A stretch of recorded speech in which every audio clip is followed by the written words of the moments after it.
ምን እያደረጋችሁ ነው? አብዳችኋል እንዴ? ቆይ እናንተ ቤተሰብ አይደላችሁ እንዴ? ምን ያጣላችኋል? ፍቅረኛ አምጥቼ ልኖር ነው ሲለኝ ትንሽ ተረብሼ ስለነበረ። የሚስት ወንድም አይደል? ትንሽ ከፋል ብላ ታስቡ። ቁጭ ብላችሁ መነጋገር ትችላል እንዴ? መተናነቅን ምን አመጣ? እቤቱ ሲባል ከርሞ እንደገና ዘሎ አንቀኛት።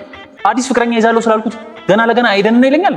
ቆይ በራሴ ቤቱ ሽማው ነው መጥቶ እኔ ላይ እጅ ማንሳቱ አይገርም? የመጣው እኮ ለገንዘብ ነው። ምንም አይገርም። ብዙ አተርፋለሁ ብሎ መጥቶ ባዶ እጁን ይወጣል። ይሄ ሞኝ። ካሌብ እኮ ፍቅረኛ አመጣለሁ ሲል ኤደንን ስለመሰለኝ። ዳኒ ስለመሰለ ነገሮች ሁሉ ይሆናሉ ማለት አይደለም። አንተ ግን አትዋሽ። በዛ ላይ ክፉ ነገር አትስራ። ኤደን ጥሩ ልጅ ነች። ተጠንቀቅላት። የምትልን ሁሉ ስማት። በጊዜ አግባት። አባባ እኔ እድለ ቢስ ነኝ። ምንም ነገር አይሳካልኝ። ደከመህ አይደል አባዬ? እስካሁን እዚህ ምን ትሰሪያለሽ? አባዬ ያ ጥፋቴ ነው። በቃ ይቅርታ። ሌላም ታጠፊው ነገር እየፈለግሽ ነው? እኔ ሰላም አልባልም እንዴ? እስካሁን አለሽ እንዴ? አሰልቺ የልጄ ሚስት ነበርሽው። አሁን ደግሞ በቅርቡ ማስታወስ ስለምጀምር በደንብ እከፍልሻለሁ። ትሁት በእናትሽ ቢያንስ እንኳን ሳናግርሽ በስነ ስርዓት መልሽልኝ። የምን እርዳታ? እኔ ምን ልረዳሽ እችላለሁ? ሻንጣሽን ከዚህ ማውጣት? ወይኔ ቲና፣ እኔ እናንተ መጫወቻ አልሆን? ፍጻሜሽ እንዲያምር አካሄድሽ ማስተካከል ነበረብሽ። ቆይ ማን ነው በእኔ ላይ እንደዚህ እንድትጨክን ያደረገሽ? ማን ይመስልሻል? አዲሷ ፍቅረኛ ነች። እዚህ ቤት ስመጣ ለምን ደስ እንደማይለው ብቻ ነው ማወቅ የምፈልገው። እሱማ የሚለኝ ካሌብ ፍቅረኛ ላመጣ ነው አለ ነው። በሌላ እኮ ነው ሴት ይዞ የመጣው። ይኸውልሽ ራስሽን እንደ ደህና ሰዋት። ቆንጆ አንተልሽ ነው ባል የምታማግጭው። ጭራሽ ብላ ብላ ባሌን አማገጥሽ ትለኛለች። ንገራት፣ እኔ ኤደን ልክስክስ አይደለሁም። ባሏን መጠበቅ ትችላለች። እንዴት የሰው ሰው ትደበድቢያለሽ? አሁን በማታውቀው ነገር። እነሱ ምን እንዳሰቡ ነው ማወቅ የምፈልገው። ከዚህ ቤት ለምንድን ነው የማትወጡት? አልወጣም።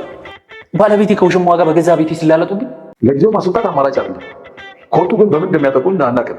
ሁሉን ነገር በጥበብ አድርግ ካሌብ፣ አትቸኩልሽ። ባለፈው ካስታወሽ ዳኒና ቲና ወንድማማቾች አይመስሉኝም ብዬሽ ነበር። ታስታውሻለሽ?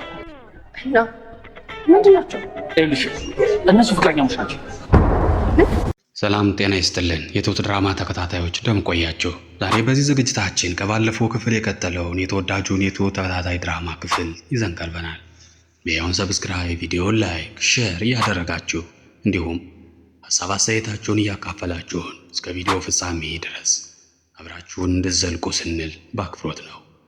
ዳኒ ካሌብን አንቄ እገድላለሁ ብሎ ወስኖ ትግል ጀምሯል።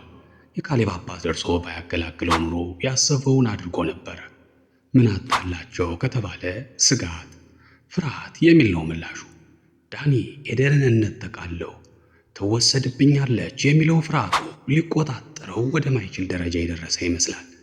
በነገራችን ላይ የምንፈራበት ምክንያት መጠንና አይነት ይለያይ ይሆናል እንጂ ሁላችንም ፈሪዎች ነን።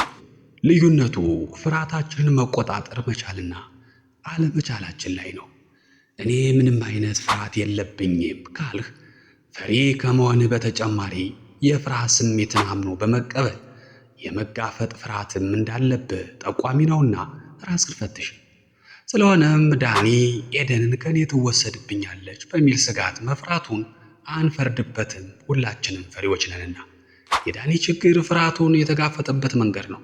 ካሌብን አንቆ እገድላለሁ ማለቱ ልክ ነው ብለን አናስብም። ካሌብም በቤቴ ተናቁ ተደፈር ብሎ መገልገሉ ተገቢ ነው። ጥቃትን፣ መደፈርን፣ መናቅን ማናችንም ቢሆን አንወደውምና። ሽማግሌው ግን ካገላገሏቸው በኋላ ባላወቀው ሞድ ጨዋታው እንዲቀጥል ከመፈለግ የተነሳ ዳኒ ካሌብን ያነቀበትን ምክንያት ራሳቸው ፈጥረው እህቱን ፈትቼ ሌላ ገባለሁ ማለቱ ካሌብ ልክ አለመሆኑ እሱም ወንድም ስለሆነ ቢናደድ ጥፋት እንደሌለው በመናገር ለማረጋጋት ሲጥሩ እንመለከታለን። እንዲህ ነው እንጂ ሚዛናዊ ፍርድ ማለት። የካሌብ አባት ግን አልተቻሉም። ዋሽቶ ማስታረቅን በተግባር እያሳዩን ነው። ካሌብ መናቁ፣ መደፈሩ፣ አለመከበሩ አንገብግቦታል።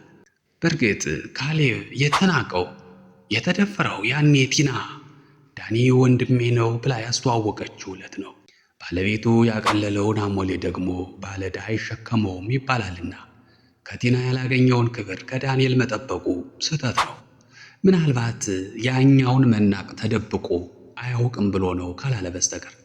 ግን ካሌብ አትሸወድ። ምናልባት እንደዚያኛው መናቅ ተደብቆ ማድረግ ስለማይችል ይሆናል ፊት ለፊት መጥቶ ያነቀ። ሆኖም ግን ካሌብ ያመረረ ይመስላል። ሁለቱም ከቤቱ ብን ብለው እንዲጠፉለት ፈልጓል። ግን እንዴት? ግራ ገብቶታል ካሌብ። ዳንኤልን በግልጽ ውጣልኝ ቢለው አልወጣም አባትህ ውጣ እስካላለኝ ድረስ ብሎታል። ቲናን ፍቺኝ ቢላት ንብረትን እኩል እስካላካፈልከኝ ድረስ አልፈታህም ብለዋለች። እሺ ከዚህ በላይ ካሌብ ምን ያደርግ? በነገራችን ላይ ሰዎች ካደረሱብን በደል በላይ እነሱን ምንም ማድረግ አለመቻላችን ይበልጥ ያንገበግባል፣ ያስቆጫል። ካሌብም ቢጨንቀው አይናቸውን ላለማየት ሲል ጠዋት ወጥቶ ማታ ይገባል። የካሌብን መሳቀቅ፣ የዳኒንና የቲናን መብሸቅ የተመለከተችው ብልኋ ትሁት የካሌብን አባት ጨዋታው እንዲበቃ ትጠይቀዋለች።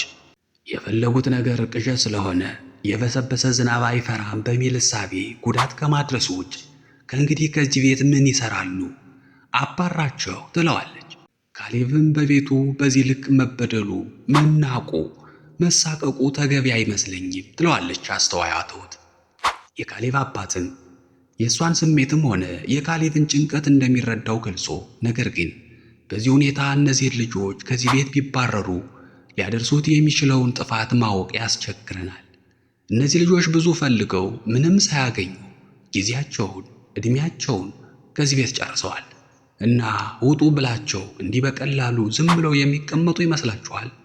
ከዚያ ይልቅ ከዚህ ካጠገባችን ሆነው የሚያስቡትን የሚያደርጉትን በንቃት መከታተሉ ይሻላል ከሚል ነው ይላል። ጥሩ ምክር ነው። ለዚህ ነው ትልቅ ሰው አያሳጣን የሚባለው። ቲና ወደ ቀደመ ተቀባይነቷ ለመመለስ እያሽቃበጠች ነው። ግን እንዲህ በቀላሉ ሊሳካላት አልቻለም።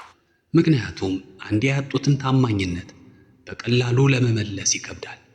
ለዚያም ይመስለኛል በታማኝነት የተነገራችሁን በእምነት የተሰጣችሁን አደራ እባካችሁን ጠብቁት የሚባለው።